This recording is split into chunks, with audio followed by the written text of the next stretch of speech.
नमस्कार, मैं हूं अमित पालित। दोपहर के 12 बज रहे हैं और वक्त हो गया प्रहार का। प्रहार में आज सबसे पहले बात होगी वक्फ कानून के खिलाफ छिड़े घमासान की।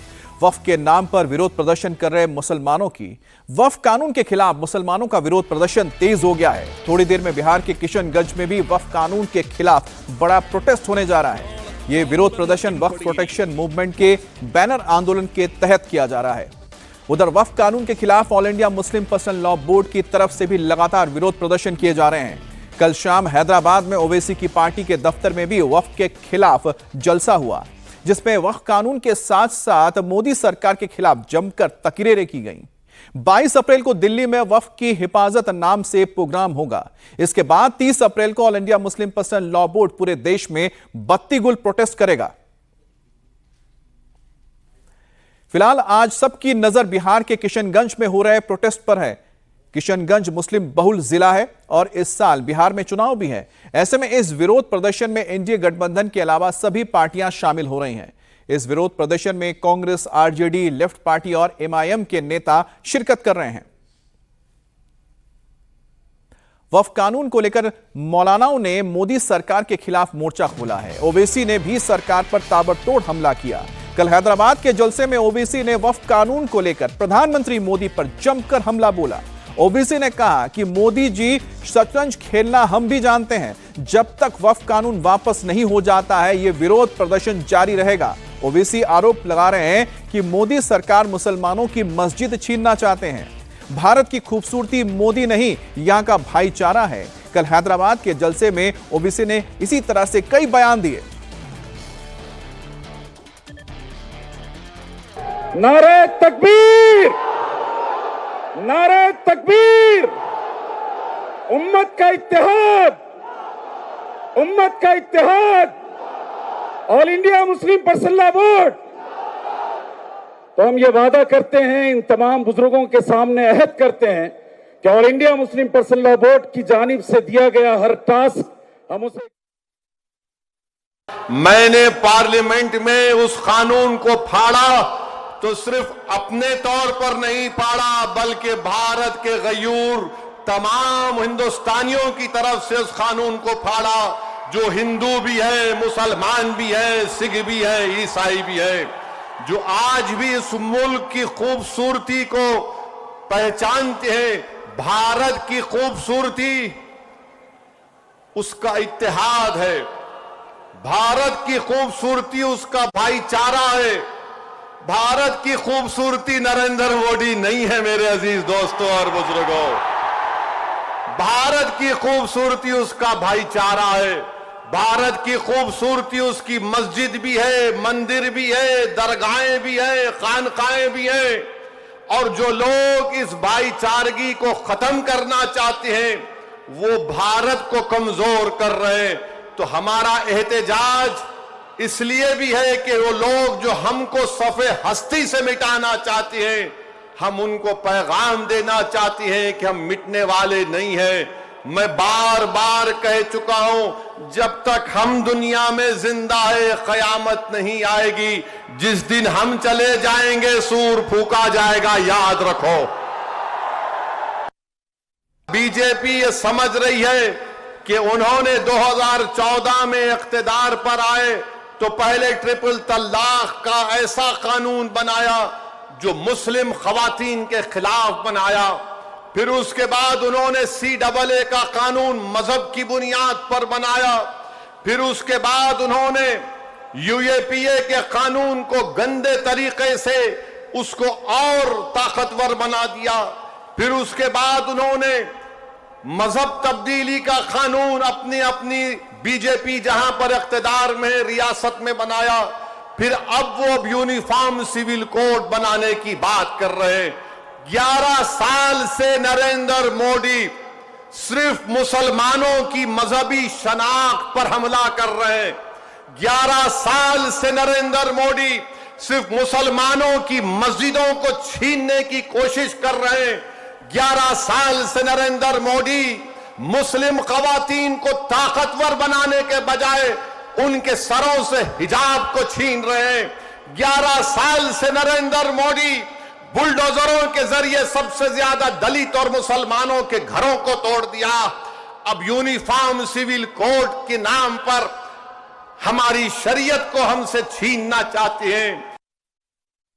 हम सिर्फ अपने कब्रस्तानों को या ईदगाह को बचाने के लिए एहतजाज नहीं कर रहे, हम एहतजाज इसलिए कर रहे हैं कि जो सियासी ताकतें आज इस मुल्क पर हुक्मरान हैं वो हमको मिटाना चाहते हैं और हम उनको ये बताना चाह रहे हैं कि हम अपने आप को मिटने नहीं देंगे। इंशाअल्लाह ताला जमहूरी तरीके से तुम मिट जाओगे। हम उनको बताना चाह रहे हैं कि हम झुकने वाले नहीं हैं। हम अंग्रेजों की 200 साल की गुलामी को कबूल नहीं किए, तो हम तुम्हारे इख्तिदार में तुम जो बैठे हो और तुम ऐसे कानून बना रहे हो जो हमारे आईन और संविधान के फंडामेंटल राइट के खिलाफ है। ये लड़ाई जो आप और हम मिलकर अपने दीगर सेकुलर हिंदू भाइयों के साथ, सिख भाइयों के साथ लड़ रहे हैं, याद रखो बीजेपी संघ परिवार हमारे सफों से बाज मीर जाफर, मीर सादिक को खड़ा करेगी। इनसे एहतियात करो कि जब तुम और हम इस दुनिया से जाएंगे तो आरएसएस वाले अगर तुमको खंदे पर लेकर गए कब्रिस्तान में, तो फिर अंदर जाने के बाद जब फरिश्ते पूछेंगे कौन है तेरा रब, तो तुम क्या मोदी बोलोगे या अल्लाह बोलोगे? देख लो इस बात को। हम तो अल्लाह ही बोलने वाले हैं और बोलते रहेंगे। अल्लाह ही हमारी मदद करेगा और अल्लाह ही इनको शिकस्त देगा इंशाअल्लाह ताला। मोदी इन दाऊदी बोराओं को बदनाम करने के लिए, पूरे देश में पैगाम देने के लिए कि देखो मैं तो 3 साल पहले उनको बिल दिया था, मेरे भाई ये साजिश है हमारे इत्तेहाद को कमजोर करने के लिए। मोदी जी आप शतरंज की चाल खेल रहे हैं, हम भी जानते हैं शतरंज कैसा खेलना सियासत में। डॉक्यूमेंट्स है, आज मैं एक्स पर सोशल मीडिया पर डॉक्यूमेंट्स डाल दिया हूं। दाऊदी बोरा लोगों ने कमेटी को दिया, वो 1924 से कह रहे हैं कि हमको वक्फ कानून में मत रखो, क्योंकि हमारा जो जूरिस्प्रूडेंस है, हमारा जो फिक्र है वो दाइल मुतलक के ऊपर है। तो आपसे अपील कर रहा हूं कि अपने दिमाग में 1% भी दाऊदी बोरा हमारे दीनी भाइयों के खिलाफ कोई शक मत करिए। वो तो नहीं चाह रहे थे, इनको तो पप्पा जी बुला के बोल दिए आपको वजह से करा मैं।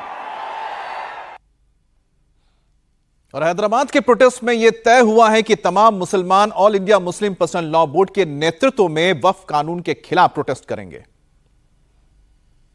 लोग ये तअस्सुर दे रहे हैं कि सुप्रीम कोर्ट ने 2 शिकों में जो वक्फ तरमीमी कानून पेश किया गया था, उसकी 2 शिकों पर उसने एतराज़ किया है।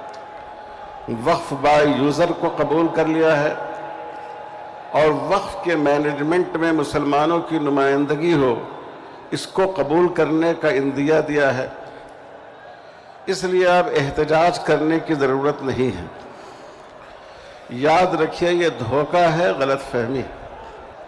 आप देखिए इस कानून में ये बात भी शामिल है कि जो लिमिटेशन एक्ट है, किसी ज़मीन पर 12 साल या उससे ज़्यादा किसी का कब्ज़ा रहा हो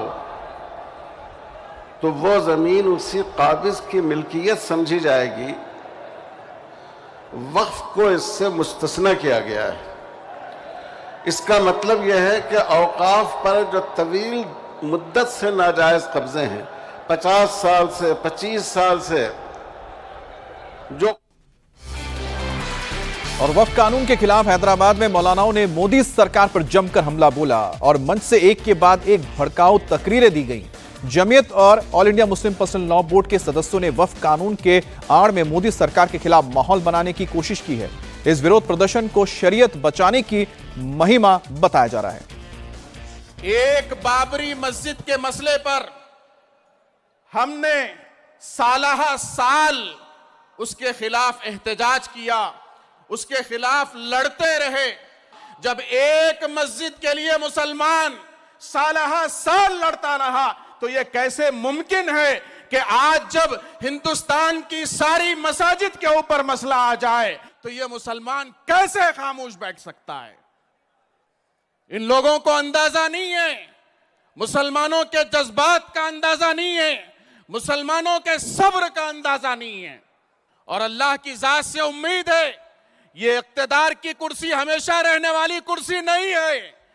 तुमसे पहले बहुत जालिम आए और जमीन के नीचे दफन हो गए, खत्म हो गए, तुम भी खत्म हो गए, लेकिन तारीख तुम्हें एक जालिम की हैसियत से याद रखेगी, तारीख तुम्हें एक जाबिर की हैसियत से याद रखेगी, तारीख तुम्हें माइनॉरिटीज के खिलाफ चलने वाले एक हुक्मरान के तौर पर याद रखेगी।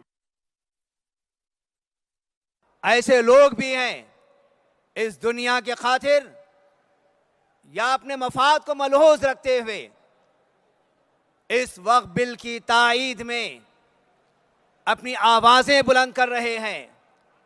अफसोस है ऐसे लोगों पर, इन्हें दुनिया से मोहब्बत है, इन्हें मौत का खौफ है। यह वक्त बिल आप जान लीजिए, यहां पर हमारी जायदादें ही नहीं, हमारे वजूद को भी खतरा लायक है, हमारी आने वाली नस्ल को भी खतरा लायक है।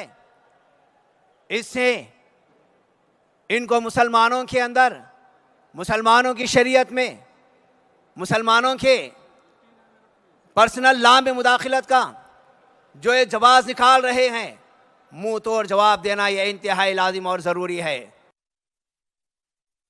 तो आपने संभल का वाकया देखा, 400 साल पुरानी मस्जिद थी, वहां पर सर्वे के नाम पर आए मुसलमानों ने जज्बात से मगलूब होकर अपनी मस्जिद के लिए निकल गए, उनके सीनों पर गोलियां पड़ी और वो मुसलमान शहीद हो गए।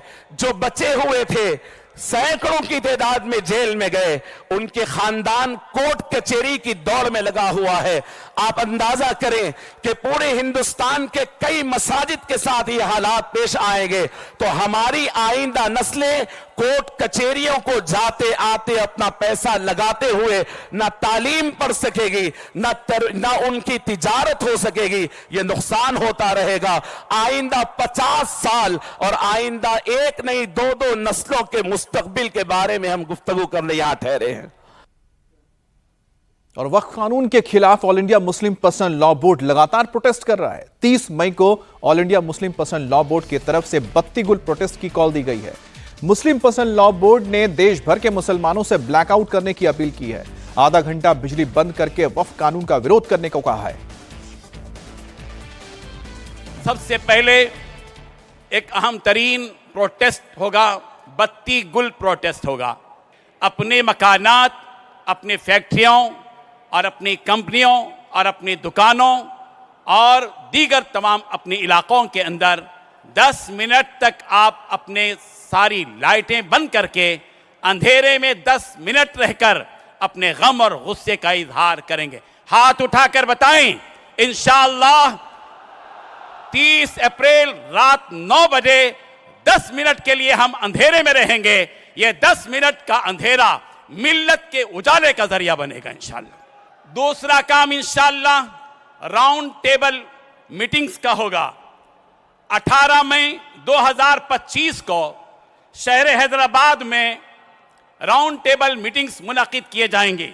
1 जून की पहली तारीख को, जून 2025 को दोपहर 3 बजे था 5 बजे इंदिरा पार्क धरना चौक पर हम सब इंशाअल्लाह धरने के लिए बैठेंगे। इंशाअल्लाह कहिए इंशाअल्लाह, हाथ उठाकर बताइए। इस एहतजाजी धरने में हम सब शरीक होकर बताएंगे कि वक्त तरमीमी बिल के हम सब मुखालिफ हैं इंशाअल्लाह। और जब तक मरकजी हुकूमत वक्त तरमीमी बिल को मुकम्मल तौर पर वापस नहीं लेगी। हम सब इंशाअल्लाह अपने प्रोटेस्ट को जारी रखेंगे। इंशाअल्लाह कहिए, इंशाअल्लाह, हाथ उठाकर कहिए इंशाअल्लाह। तो हैदराबाद में जो प्रोटेस्ट हुआ उसमें एक तरह से पूरी रूपरेखा तैयार कर दी गई है कि पूरा जो एक महीना है किस तरह से कहां का प्रोटेस्ट होने जा रहा है। बहरहाल अब रुक करते हैं किशनगंज का। बिहार के किशनगंज में आज विरोध प्रदर्शन किया जा रहा है और इस पर बात करने के लिए हमारे साथ हमारे संवाददाता नीतीश चंद्र हमारे साथ जुड़ने जा रहे हैं।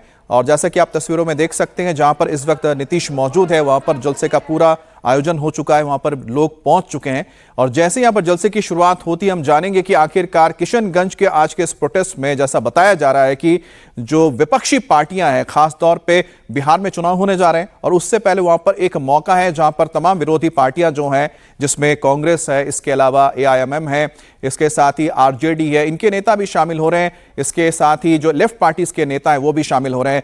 नीतीश, फिलहाल किस तरह की तैयारियां हुई हैं और कब तक ये जलसा शुरू हो जाएगा? देखिए, ये जलसा जो प्रदर्शन है वो शुरू हो चुका है किशनगंज में। हम आपको तस्वीर दिखा दें। यहाँ देखिए, ये काफ़ी संख्या में लोग यहाँ पर आए हुए हैं। बहुत पहले से इसको लेकर तैयारी की जा रही थी। बज़ाब्ता कई जगहों पर ब्लॉक लेवल तक जा जाकर बाइक रैली निकाली जा रही थी, धरना प्रदर्शन का कार्यक्रम चल रहा था और ये कहा जा रहा था कि किशनगंज में चलकर एक बड़ा आंदोलन हमें करना है।